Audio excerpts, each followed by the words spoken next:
Todo ser humano nasce com uma pergunta escondida dentro da cabeça. Ela não aparece quando somos crianças. Ela não aparece quando estamos distraídos. Mas ela sempre volta. O que acontece quando eu morrer? A maioria das pessoas foge dessa pergunta a vida inteira, enterrando-a em trabalho, prazer, religião ou rotina. Mas não para um menino. Há mais de 2 milênios, um garoto chamado Nachiketa levou essa pergunta até o limite. Ele não quis respostas confortáveis nem promessas. Ele foi até a própria morte. E o que ele descobriu lá não mudou apenas a forma de encarar o fim da vida. Mudou o que significa estar vivo. No Keta Upanishad, um texto sagrado hindu, que explora questões profundas sobre a vida, a morte, a alma e a realidade suprema. Nachiketa vê seu pai realizar um ritual vazio, oferecendo coisas sem valor. Ao questionar a incoerência, houve como resposta que será entregue à morte. O menino aceita literalmente. Sem fugir, ele atravessa o mundo dos vivos e chega ao reino de Yama, um rei dos ancestrais que partiram. Ele é apresentado não como um punidor de pecados, mas na mitologia posterior ele se tornou conhecido como o juiz justo, que pesa as boas e más ações dos mortos e determina a retribuição. Yama não estava em seu reino, e Nachiketa espera 3 dias em silêncio, sem comer, sem beber, sem reclamar de nada, até o rei da morte chegar. Esse gesto já revela uma maturidade espiritual rara, a coragem de permanecer diante do vazio sem tentar anestesiá-lo. Quando Yama retorna, concede 3 desejos ao rapaz. O primeiro desejo de Nachiketa foi que, ao retornar para casa, seu pai não estivesse zangado com ele e o reconhecesse, recebendo de volta em paz. O segundo desejo foi aprender o conhecimento do fogo sacrificial especial que leva o praticante ao céu e garante a felicidade eterna. Yama ensinou a ele esse ritual, que mais tarde se tornou conhecido como o fogo de Nachiketa. O terceiro vai ao núcleo do medo. O que acontece com alguém quando morre?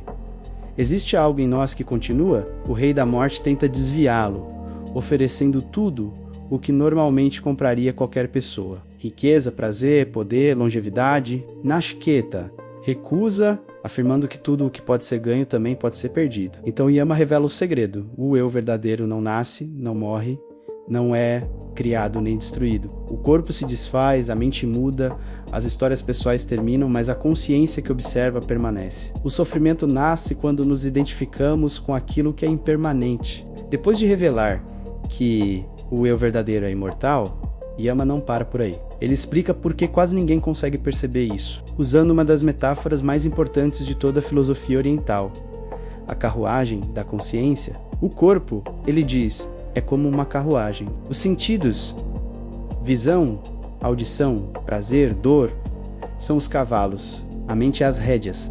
O ego é o cocheiro. Mas o verdadeiro você é o passageiro dentro da carruagem. O Atman. O problema é que a maioria das pessoas vive como se fosse o cocheiro ou os cavalos, puxados por desejos, medos e impulsos, sendo arrastados pela vida sem controle. Quando os cavalos enlouquecem, a carruagem cai no abismo.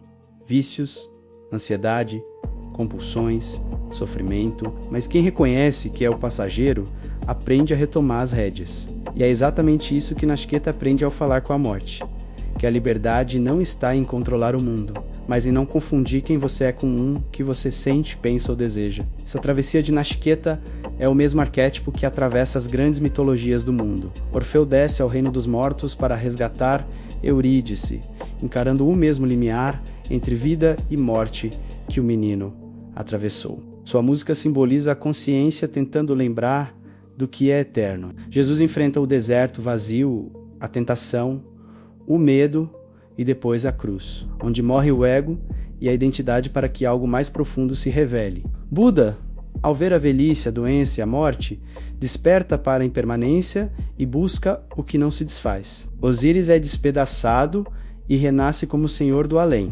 Inanna desce ao submundo e retorna transformada. Hércules entra no Hades para resgatar a alma de sua amada, Mégara. Enfim, todos símbolos do mesmo movimento.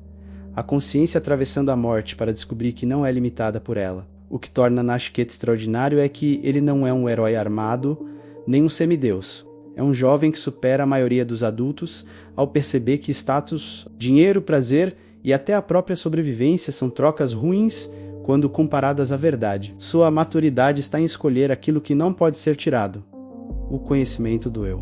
Por isso ele é digno de ouvir o ensinamento da própria morte. No cotidiano, todos nós repetimos essa jornada em miniatura. Quando um relacionamento acaba, quando um sonho morre, quando uma fase da vida se encerra, surge a mesma pergunta: se isso terminou, quem eu sou agora? Se nos confundimos com o personagem, o nome, o corpo, a história, cada fim vira uma tragédia. Se reconhecemos o observador por trás da história, cada fim vira passagem. Nachiketa nos mostra que a libertação não está em vencer a morte, mas em perceber que aquilo que você é nunca esteve sob o poder dela. Se essa história tocou algo em você, talvez seja o mesmo chamado que levou o menino a encarar a morte sem piscar, para continuar explorando esses mistérios que conectam todas as tradições humanas. Siga o canal, inscreva-se e deixe seu like. Ainda existem muitas portas para atravessar e muitos segredos esperando o outro lado. Um abraço.